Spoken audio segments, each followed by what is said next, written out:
De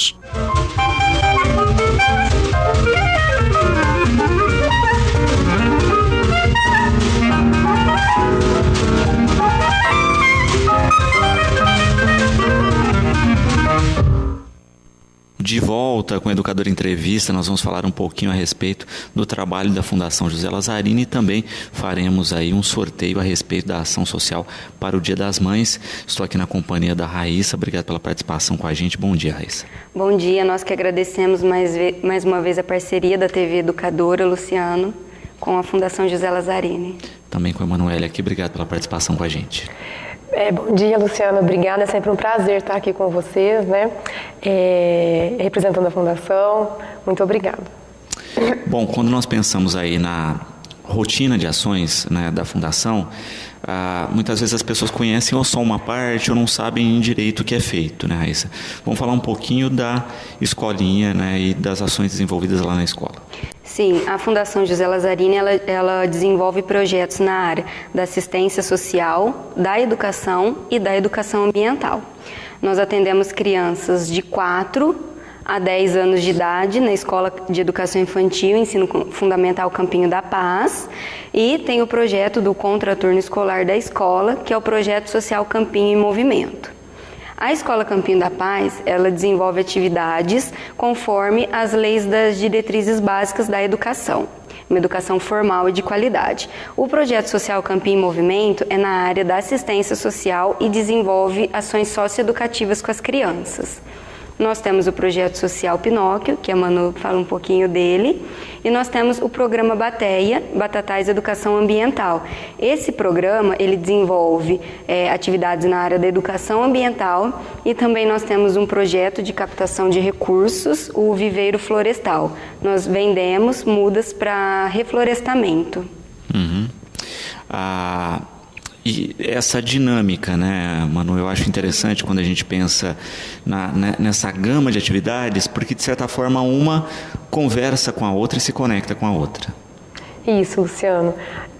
Atualmente o projeto social Pinóquio, ele atende crianças e adolescentes de 11 a 14 anos, são 100 crianças e adolescentes, né, de 11 a 14 anos e 11 meses, no horário contrário da escola. E essas atividades, Luciano, nós desenvolvemos no decorrer da semana, né? Nós estamos dentro do eixo de convivência e fortalecimento de vínculos, né, da assistência social. E as atividades que nós desenvolvemos lá são atividades socioeducativas, como o esporte, lazer, nós temos um grupo de convivência, aliás, 2 grupos de convivência, nós temos ética e cidadania, nós temos xadrez, informática, artes visuais, musicalização. Todas essas atividades, elas estão, como você falou, interligadas, né? Uhum. E pegando também um campo de faixa etária interessante aí, né, que a gente nota que é fundamental esse trabalho. Isso, né? Nós atendemos de 11 a 14 anos e 11 meses, né? Eu costumo falar muito para os adolescentes, para as famílias que nós atendemos, que nós criamos cidadãos lá, né? Cidadãos com empoderamento, com cidadania, né? Nós formamos caráter, cidadãos de bens, né? E é sempre muito importante porque é uma faixa etária que está começando a entrar na famosa pré-adolescência, né? Uhum. No intervalo nós conversávamos um pouco aqui a respeito desse trabalho integrado, né? Não só com a questão do que é desenvolvido rotineiramente dentro da Fundação, mas também o trabalho de psicologia, de assistência também junto e direcionado às famílias. Isso, nós temos um trabalho bem integrado com os 3 profissionais de assistente social, psicólogos e pedagogos da Fundação José Lazzarini, principalmente no serviço de convivência e fortalecimento de vínculos. Os projetos sociais da Fundação, ele tem o objetivo de diminuir a vulnerabilidade social da família, de estreitar vínculos familiares, de formar cidadãos, de colaborar com os pais na criação das crianças, dos adolescentes. Então, assim, esse trabalho, esse tripé, ele é muito importante, né, para o trabalho social das famílias. E Manu, é importante essa integração, né? Porque não adianta desenvolver um trabalho dentro da Fundação, dentro dos projetos, e esse trabalho não ter continuidade nas casas. Isso, Luciano. Dentro de todos os projetos, né, nós buscamos fazer os atendimentos, né, psicossociais, com a psicóloga, o pedagogo, o assistente social. Então, nós atendemos a família. Então, quando a família chega para a gente, em todo e qualquer projeto da Fundação, nós atendemos a família, não somente específico a criança ou o adolescente. É um trabalho de vínculo, né? Família, escola, projeto, né? Então, é um pouco, cada um fazendo um pouquinho, eu acho que a gente obtém um resultado bem gratificante, né? Não adianta só nós, da Fundação José Lazzarini, fazer o nosso trabalho e chegar em casa a criança vê uma coisa completamente diferente. Então, tem que ter essa extensão. Fundação, família. É muito importante. A questão da regra, do limite, né? Nós somos um projeto, assim como todos, né? Todas as entidades aqui de Batatais, nós temos muitas regras, muitas coisas a serem cumpridas. Então, a gente faz esse trabalho com essa extensão com as famílias em casa também, né?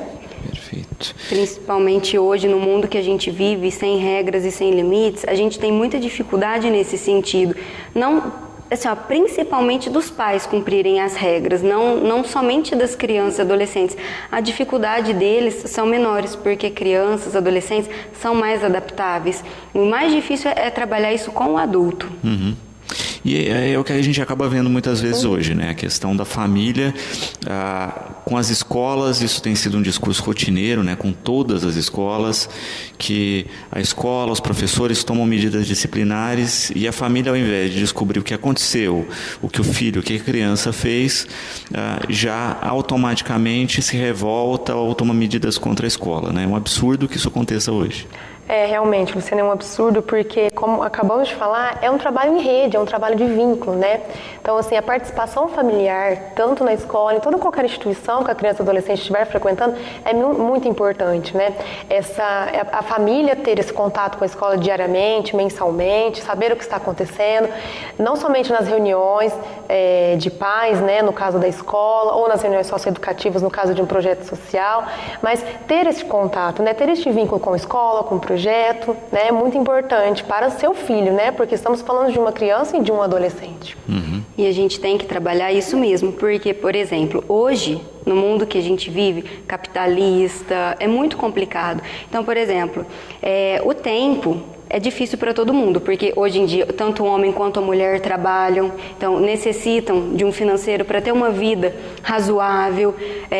E, por exemplo, é mais fácil chegar em casa, mexer no celular, fazer comida, limpar a casa, só que também é muito interessante e muito importante e necessário conversar com a criança, conversar com o adolescente, para ver o que está acontecendo, saber sobre o dia da criança e do adolescente, porque chega lá na frente, se acontece um problema, o projeto fica ligando, o projeto fica enchendo o saco. Então, assim, não é isso. Nós temos um problema para ser resolvido e não adianta pegar e tirar a criança do projeto, como muitos pais fizeram para não ter dor de cabeça.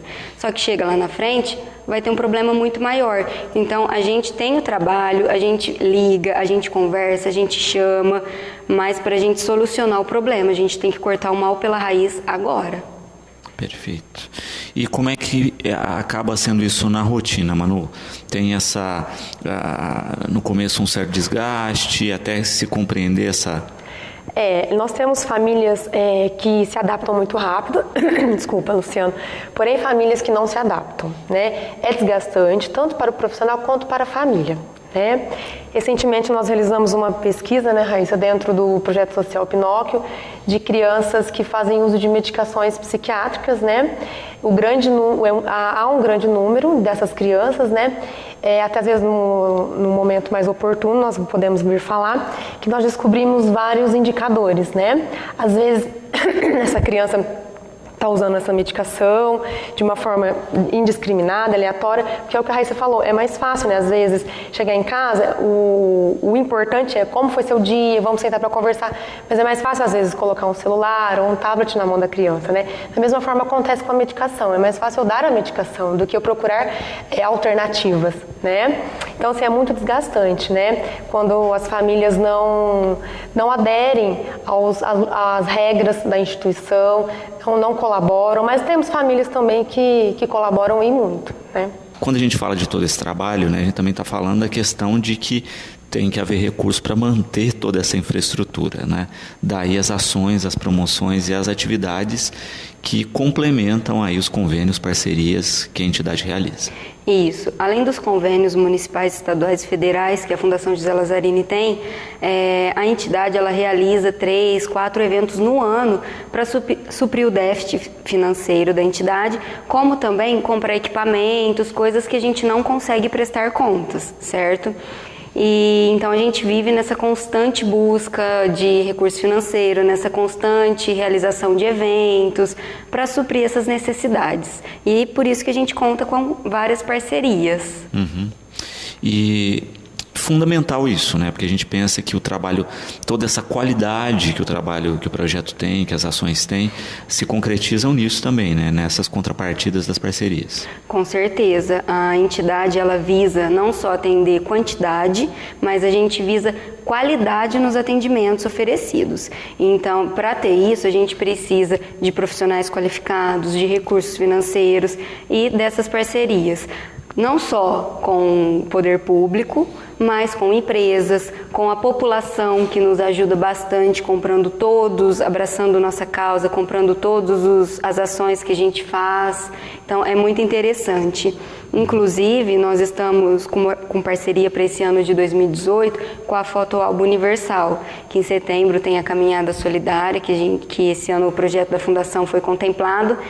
E nessa ação Entre Amigos que nós vamos sortear hoje, a empresa comprou bastante número para nos ajudar, através dos funcionários. Perfeito. Bom, nós vamos realizar o sorteio aqui, né? São 5 prêmios, né? O 5º prêmio é um climatizador, 4º micro-ondas, 3º um celular, 2º prêmio uma TV de 32 polegadas e o 1º uma TV de 40 polegadas. Isso mesmo, né? Isso mesmo. Tá certo. Vamos do 5º para o 1º? Exatamente, é isso? Então tá, vou pegar a urna aqui ao lado. Boa sorte a todos. E lembrando também, né, que algumas instituições, entidades sempre colaboram e compram um volume maior, né, de prêmios. Com certeza. Perfeito. Então nós vamos sortear aqui o 5º prêmio, que é um climatizador, tá certo? Vamos remexer aqui, pegar lá do fundo. Opa, papelzinho aqui. Vamos lá. Quem leva o climatizador é Diego Massarioli. Diego Massarioli leva o climatizador. Opa. É o 5º prêmio aqui da Fundação José Lazzarini. Deixa eu até marcar aqui. 5º prêmio para o Diego. Agora nós vamos ao 4º prêmio, que é um micro-ondas, tá certo? Dentro da promoção. Sacudir um pouquinho aqui os cupons, remexer, caiu aqui fora, vamos para dentro. Um cupomzinho. Quem leva é Tereza, leva um micro-ondas, tá certo? Tem o telefone aqui do contato da Tereza, que leva o 4º prêmio, que é um micro-ondas. Que a Tereza é o vencedor. Vamos dar uma sacudida, mexer os lados aqui. O 3º prêmio é um celular, um smartphone aí de última geração, tá certo? J7. Um J7 moderníssimo. Quem leva agora é a Gleice Onofre de Lima. Gleice Onofre de Lima leva o 3º prêmio, tá certo? Que é o smartphone. O 2º prêmio, uma TV 32 polegadas, pessoal aí que quer TV nova para assistir a Copa do Mundo nesse ano. Verdade. Vamos remexendo, muitos cupons. Vamos lá. Ganhadora ou a ganhadora. Aleandro Santos Santiago, acho que é isso, Aleandro. Diferente o nome aí no 2º prêmio. Tá certo? Leva o 2º prêmio aí, a TV 32 polegadas. E agora o 1º prêmio, uma TV de 40 polegadas. Vou mexer mais para todo mundo aqui. Bastante cupons mesmo, né? A gente vê que A promoção foi um grande sucesso. Mexe nos primeiros ali, ó. Os de baixo assim, Luciana. Vamos pra cá, para o fundo. Os do lado de lá. É isso, aqui, esse que vai pra frente. Os cantinhos. Deixando tudo lá. Tirando o cupom. Quem leva? Maria FB Tressoldi. Tresoldi. Leva a TV de 40 polegadas, tá certo? E é interessante isso, né? O quanto se tem essa estrutura de colaboradores aí dentro da instituição, né? De pessoas que auxiliam, e acaba virando uma grande rede, né? A gente acaba percebendo isso, né? Não só na estrutura especificamente dos funcionários, pais, amigos e entidades que trabalham, o quanto esse pessoal se soma na hora dessas campanhas. Quando a gente fala em ação entre amigos, nós envolvemos a fundação inteira, crianças, adolescentes, famílias, funcionários, então assim, ó, todos vendem a ação entre amigos, todos oferecem, então assim, ó, realmente vira uma rede mesmo, a colaboração é unificada, são todos. Bom, olha, repetindo aqui, ganhador do climatizador foi Diego Massarioli, tá certo? Diego Massarioli ganhou o climatizador. Micro-ondas foi a Tereza. Celular, Gleice Onofre de Lima. TV 32 polegadas, Aleandro Santos Santiago. E a Maria F. Tressoldi levou aí a TV de 40 polegadas. Pensando aí, né, na questão da dinâmica das ações, das atividades, o Renato perguntando a respeito de matrículas dos projetos, né, se é só anualmente ou semestralmente, Manu? São vagas que vão surgindo, né? Atualmente nós estamos com a meta toda concluída, né? Porém, nós fazemos lista de espera, porque pode acontecer de um adolescente fazer 15 anos, né? E precisar sair, ou algum encaminhamento, nós temos prioridade para os encaminhamentos da rede. Peça para ele procurar, né? Na Celso Garcia 157, nos horários das 7 às 11 e da 1 às 5, que nós realizamos a inscrição e, se houver a vaga, já é disponibilizada. Se não houver, nós colocamos na lista de espera. Perfeito. E é importante isso, né? Não deixar para a última hora, fazer com tempo, né? Muitas vezes, e a gente percebe isso em todos os projetos do município, né? Passa 1, 2 semanas da matrícula e as pessoas vão atrás. Eles estão sempre procurando, né? Então eu peço que vá com antecedência. Agora, 2 meses, né, antecede um pequeno recesso e logo após já iniciamos, né? E as pessoas procuram. Então eu peço que procurem, porque às vezes a gente tem algumas desistências ou vagas de adolescentes que fizeram 15 anos. Então, para não deixar para a última hora, nos procure lá na Celso Garcia 157 para garantir sua vaga. A Camila, né, coloca aqui como colaborar com os projetos. Existem maneiras, Raíssa, como é que as pessoas podem colaborar? Olha, você pode nos procurar na rua Celso Garcia 157, pode entrar em contato no telefone 3662-1540, nós vamos explicar todos os projetos, porque assim, tem várias maneiras, né? Tem ajuda financeira, tem ajuda participando, que a gente pode combinar. Toda e qualquer ajuda é bem-vinda. Uhum.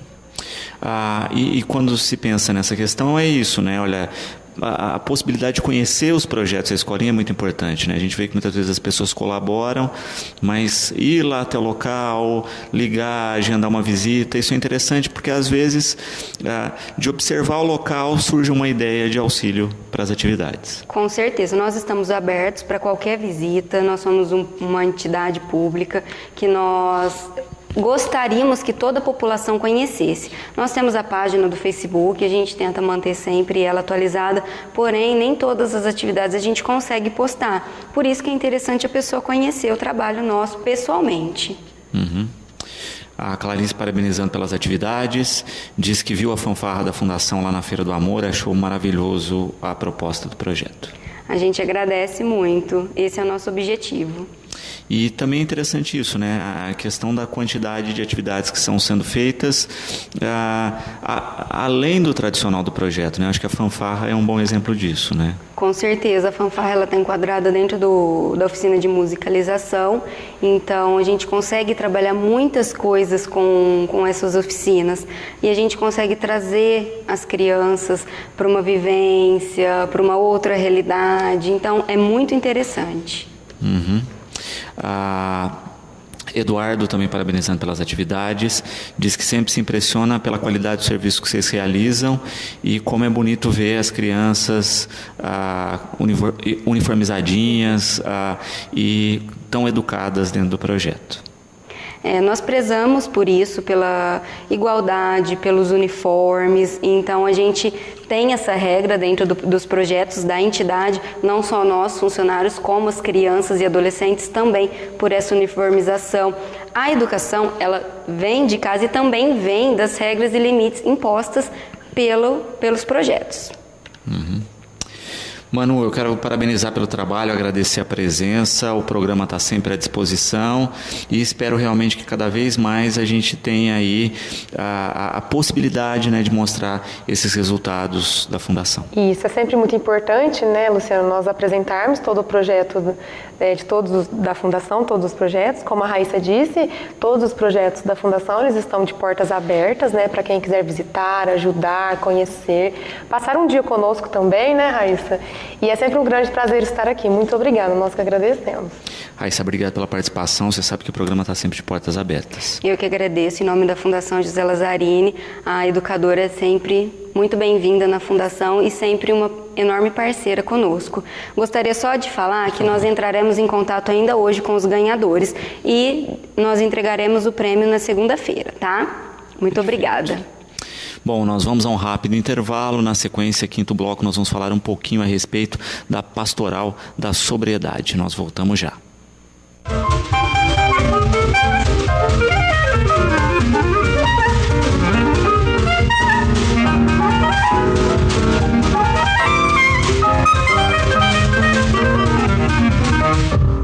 De volta com o Educador Entrevista. Nesse sexto bloco nós vamos falar um pouquinho a respeito da pastoral da sobriedade aqui na Companhia do João de Deus. João, obrigado pela participação com a gente. Boa tarde.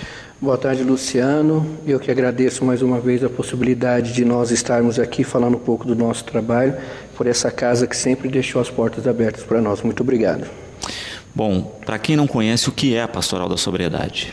Tá, a Pastoral da Sobriedade, ela é um órgão da CNBB, né, da Igreja Católica, que ela foi fundada pelos bispos do Brasil, mas não como um órgão, né, ou como uma finalidade de segregação de religião, né? Na realidade, nós dentro da Pastoral da Sobriedade, nós temos várias pessoas de outras religiões que fazem parte conosco, que entram em comunhão na luta contra a prevenção das drogas ou então com a droga já propriamente dita instalada, né?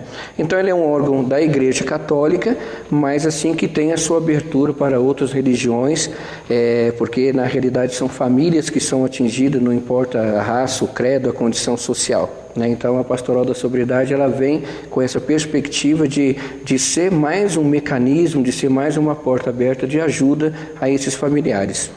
Perfeito. E de fato a gente vê essa necessidade premente, né, João? O quanto é necessário ter estruturas como a da Pastoral. Sim, Luciano, porque hoje nós estamos trabalhando com uma questão de drogadição e, como a gente já falou aqui, ela não tem um público exclusivo, né? Na realidade, a droga ela virou um aspecto já pandêmico, já está espalhado em todas as classes sociais, em todas as naturezas, e nós precisamos sim cada vez mais que as igrejas, que as instituições, né, que o próprio cidadão ele se abra a essa vertente, né, na luta, porque a pastoral hoje ela está espalhada no Brasil inteiro, mas, por exemplo, dentro da cidade de Batatais, a única paróquia que tem a Pastoral da Sobriedade é a Paróquia Imaculado Coração de Maria.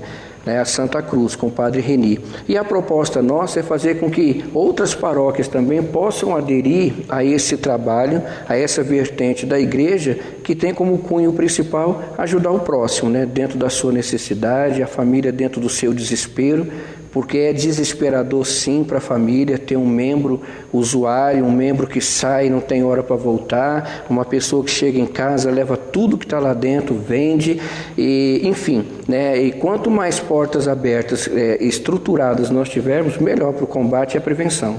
Uhum. Hoje, como você coloca isso nessa questão de estruturar questões para combate e prevenção, nós percebemos que combate tem ficado meio alheio, né? Se fala pouco de prevenção, né? E está tudo desencadeado no tratamento, né, João? Parece que a prevenção ficou esquecida na maioria das ações. Isso, e a prevenção, Luciano, a gente já conversou várias vezes sobre isso, já desenvolveu alguns projetos juntos, né? E nós sabemos perfeitamente que a prevenção, ela é o fator primordial. Quando você vai para a parte curativa, nós já estamos dizendo que esse indivíduo já usou droga durante anos da vida, esse cérebro está mexido, a competência social e produtiva dele está baixa, e para você reinserir uma pessoa novamente a esse contexto familiar, além dele não ter as habilidades, né, que ele foi perdendo com o tempo, com o uso, nós ainda barramos na questão do preconceito. Então hoje nós estamos vendo realmente muitas ações curativas, mas as de prevenções, elas estão sendo esquecidas, né? E uma outra coisa, pouco se fala sobre dependência química no nosso município, né? Pouco se fala sobre prevenção, pouco se fala ou se vê algumas ações juntando secretarias, juntando instituições afins que tenha realmente essa pegada na luta contra a dependência. Então, hoje, nós estamos assim, a ano-luz, né, de chegar a uma situação onde você diga assim, olha, nós reduzimos o uso de droga, nós fizemos um bom trabalho, porque está tudo dicotomizado, né? Cada um está trabalhando no seu ponto, e na realidade a prevenção, que deveria ser algo formatado por nossa sociedade, isso está deixando a desejar. O Ricardo colocando uma questão que é muito comum hoje em dia, né? Que antes as famílias tinham problema com drogadição ou com dependência química com um familiar. Hoje a gente tem famílias que têm gerações de problemas.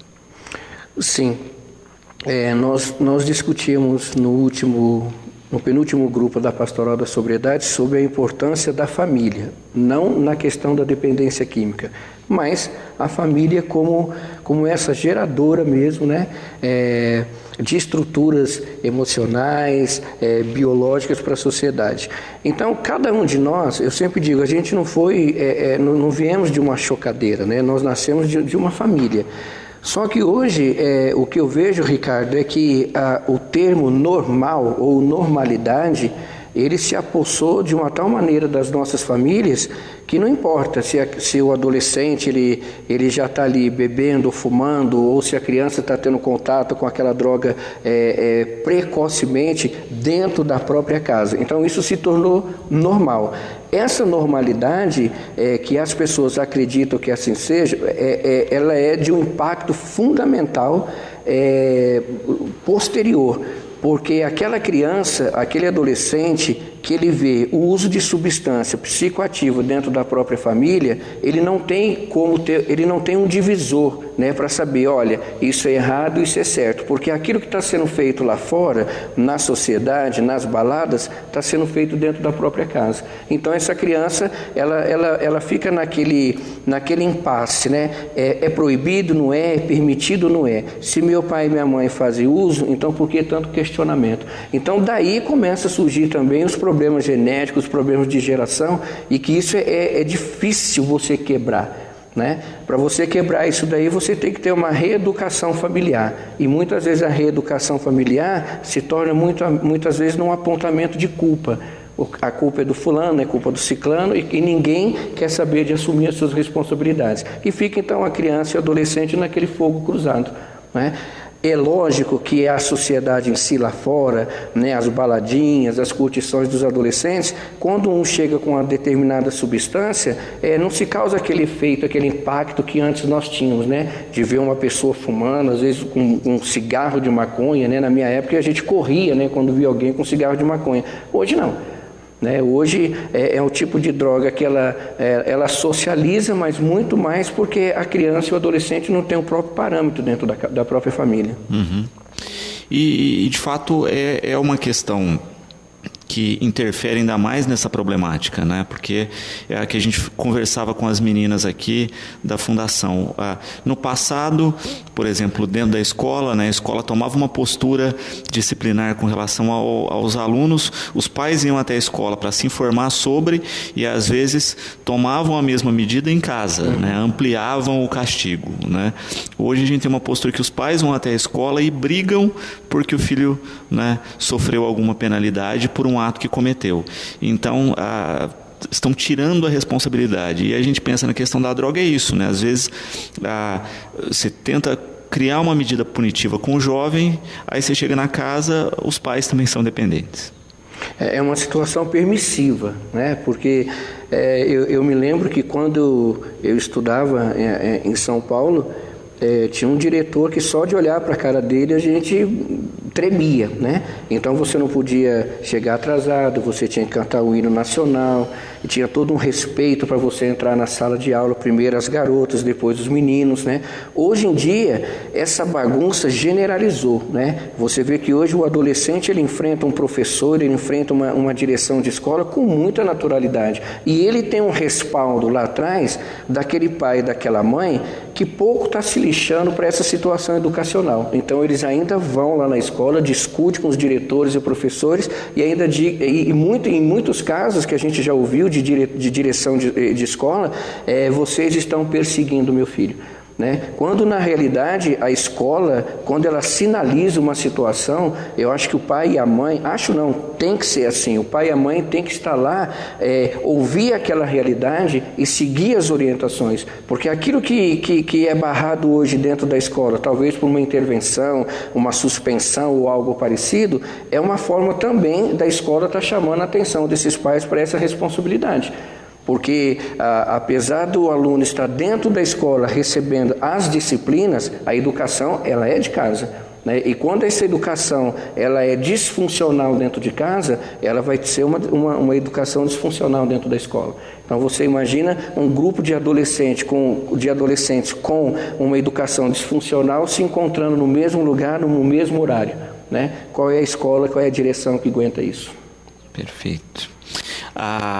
Também, João, quando se fala da questão da dependência, nós ainda temos uma questão complicadora aí, que é a sociedade não conseguiu observar o problema ainda como um problema de saúde pública, de segurança, etc., mas tem um grande preconceito agregado, né? Isso.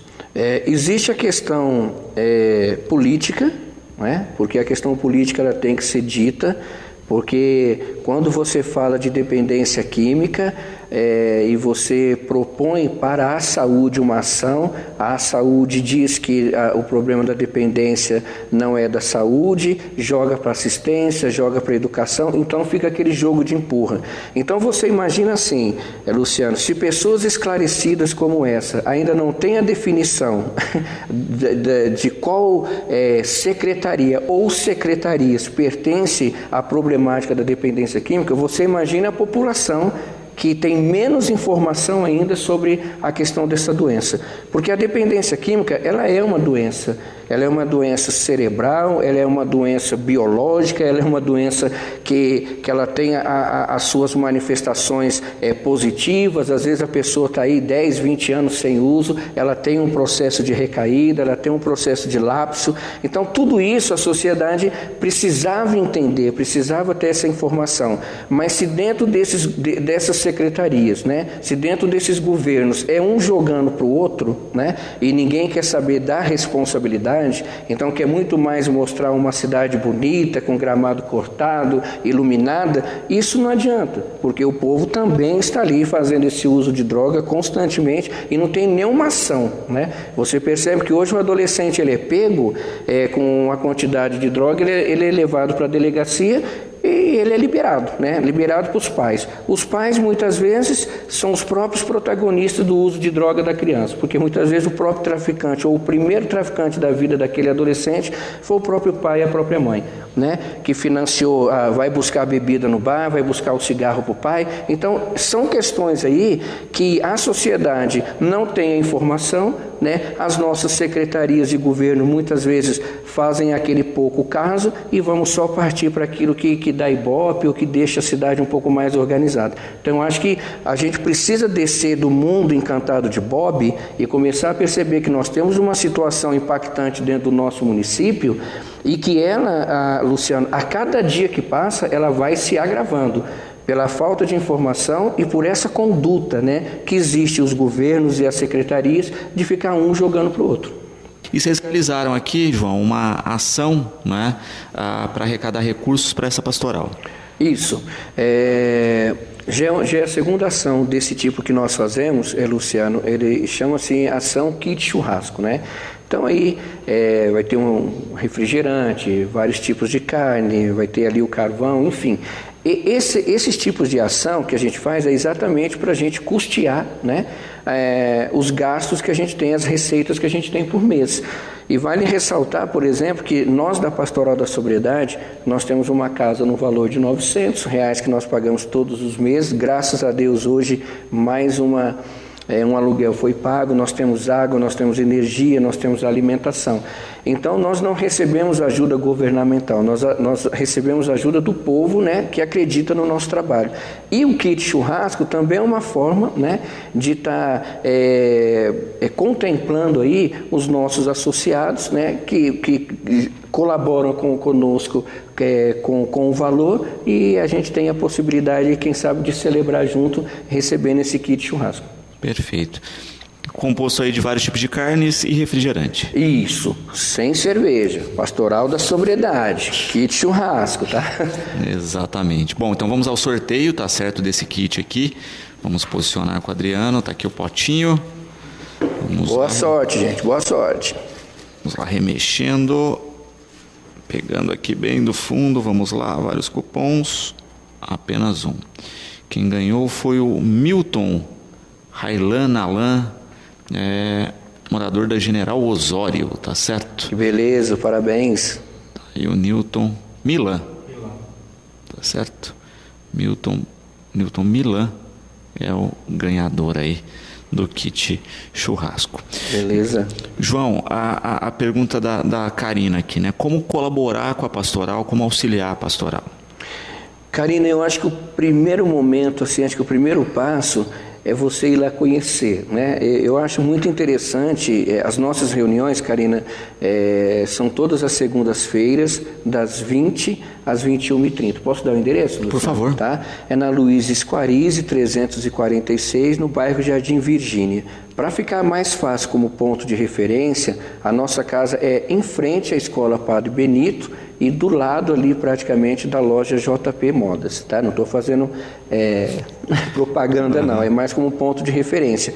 Então na segunda-feira seria interessante você ir lá conhecer o nosso trabalho, conhecer a nossa casa de missão, porque essa casa, ela tem como objetivo, Luciano, acolher pessoas que já passaram por tratamento de dependência química, né? Nesse ano inteirinho nós vamos trabalhar especificamente com a população que passou por recuperação na Comarev e que precisam, né, de um tempo melhor, para um estreitamento familiar, para uma profissionalização, até para que haja reinserção social, como já houve casos dos nossos irmãos que passaram por lá. E também esta casa, a partir da primeira quinzena, Luciano, de junho, nós vamos estar tendo alguns cursos lá dentro, tá? Para crianças, adolescentes e adultos. Então nós vamos ter aí o Gustavo, né, que é mais conhecido como Mumu, né, que vai estar dando aula de violão para o pessoal. Nós temos a Keila, que é professora de inglês, então vai estar dando esse auxílio, né, nessa língua inglesa para aquelas pessoas que precisam, que têm a necessidade e que gostam também da área. Nós temos o Jonas, que é um parceiraço nosso aí, que vai dar aula e formação no Aikido. Nós temos aí a doutora Elisa, que ela é terapeuta ocupacional, que ela nos acompanha nos nossos grupos e também ela vai desenvolver algumas atividades artesanais. E eu vou ficar com a formação bíblica, né, do estudo bíblico, não é nada religioso, é pegar a palavra de Deus e estudar a sua história, a sua cultura, o seu contexto, o seu texto, para que a gente possa cada vez mais conhecer essa palavra que nos foi revelada. Então a nossa casa, ela está disposta aí nesse endereço, né, Luiz Esquarize 346, Jardim Virgínia. E você pode estar indo lá, Karina, você que está me ouvindo e outras pessoas, conhecer esse trabalho. E ali, você com certeza você vai encontrar maneiras de poder nos ajudar. Mas está feito o convite aí para vocês, tá ok? Perfeito. E é interessante isso, né, João, quando você coloca a possibilidade das pessoas conhecerem, né, verem a disposição, né, e não é só uma questão do adicto, né, mas também da família procurar a pastora. Isso, porque lá nós trabalhamos com dependências, né, então nós não estamos aqui sinalizando apenas a dependência química, mas nós estamos falando de todo tipo de dependência que nós, seres humanos, muitas vezes criamos e estamos, né? E o contexto familiar, ele é muito importante, né? Porque vão famílias lá nesse encontro que não têm problema com dependência química, mas elas buscam conhecimento para poder trabalhar melhor dentro de casa, perceber os sinais e sintomas para que elas possam ter alguma intervenção.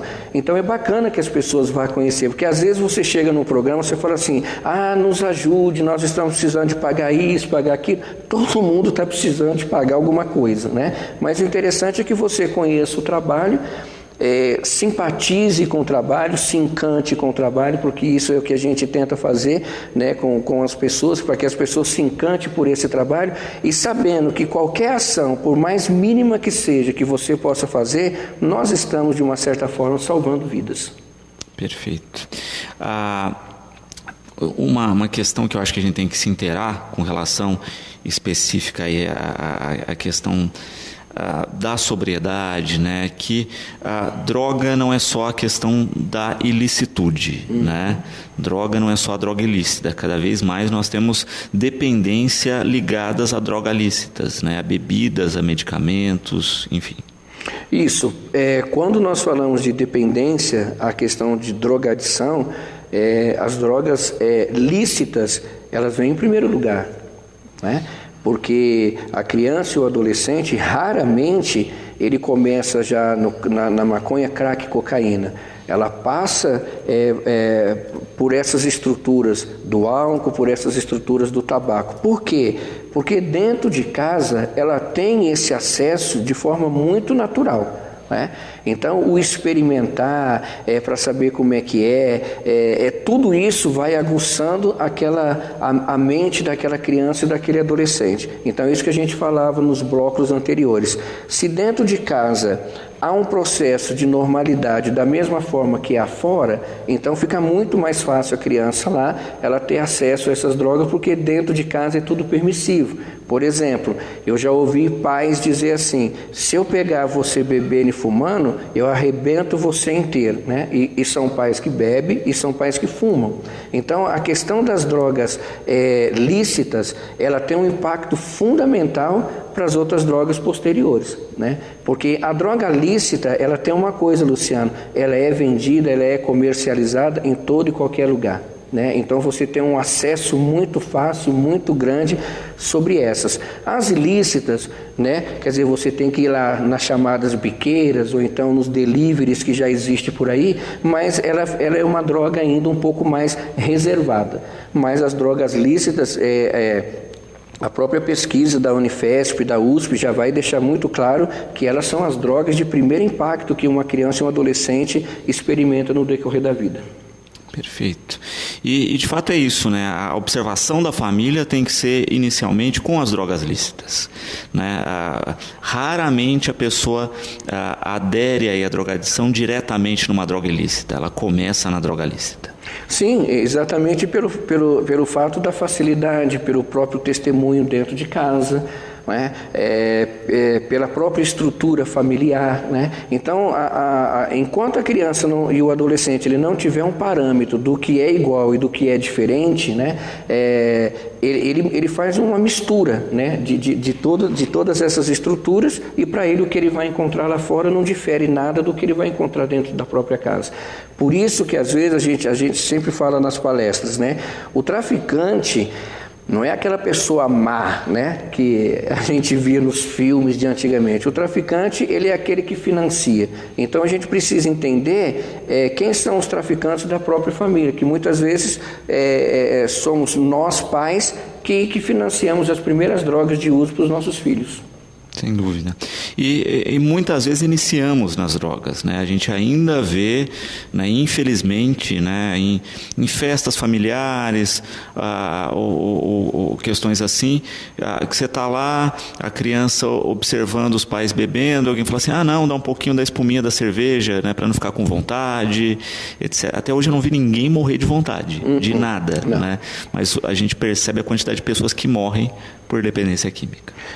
E é interessante, Luciano, a gente começar nós estamos assim fazendo um estudo de quantas pessoas, por exemplo, que entraram nessa coisa aí, né? Eu vou experimentar um pouquinho, molha na chupeta e põe na boca para não ficar com vontade, né? Nós tínhamos uma época aí do tal biotônico Fontoura, que era a base de álcool, né?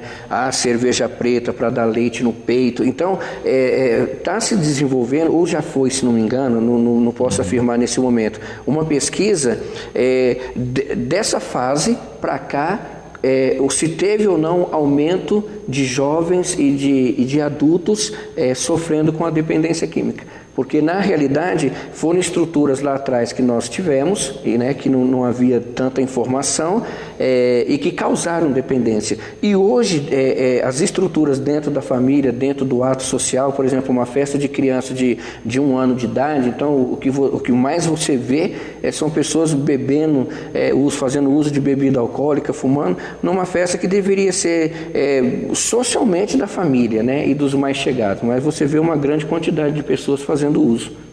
Perfeito. João, repetindo, né, para as pessoas que quiserem conhecer a pastoral, onde encontram, horário de funcionamento. Isso, então a Pastoral da Sobriedade, ela está localizada na Luiz Esquarize, 346, no Jardim Virgínia, né? Em frente ali à Escola Padre Benito, do lado ali da loja JP Modas. Todas as segundas-feiras, das 20 às 21h30. E nesta segunda-feira próxima, nós vamos trabalhar com o tema Família, Adolescência e Drogas. Como é um material extenso, nós vamos dividir ele pelo menos em 3 etapas, tá ok? Então a primeira etapa começa agora, segunda-feira, na Casa de Missão da Pastoral da Sobriedade. Perfeito. Bom, João, eu quero agradecer a presença, deixar o programa sempre à disposição para tratar desse tema, e espero realmente que cada vez mais a gente tenha consciência a respeito da questão da drogadição. Obrigado pela participação. Eu que agradeço, Luciano, a oportunidade de estar mais uma vez aqui na casa, e quero dizer ao ganhador, o nome dele aqui, né? Vamos tomar. O Newton, que amanhã, Newton, você já está recebendo o seu kit na sua casa, que vai até colaborar para o Dia das Mães. Olha como é que a pastoral é boa, tá? Quero agradecer você pela confiança, por aquilo que você depositou em nós, e vai estar a conhecer a nossa casa, o nosso trabalho, e quem sabe você não seja mais um membro aí da Pastoral da Sobriedade. Obrigado. Perfeito. Bom, o programa de hoje vai ficando por aqui. Lembramos que às 18h30 tem Cidade na TV. Você fica agora na companhia da TV Brasil, e nós voltamos amanhã, como sempre, logo após Fique Sabendo, com mais um Educadora em Entrevista.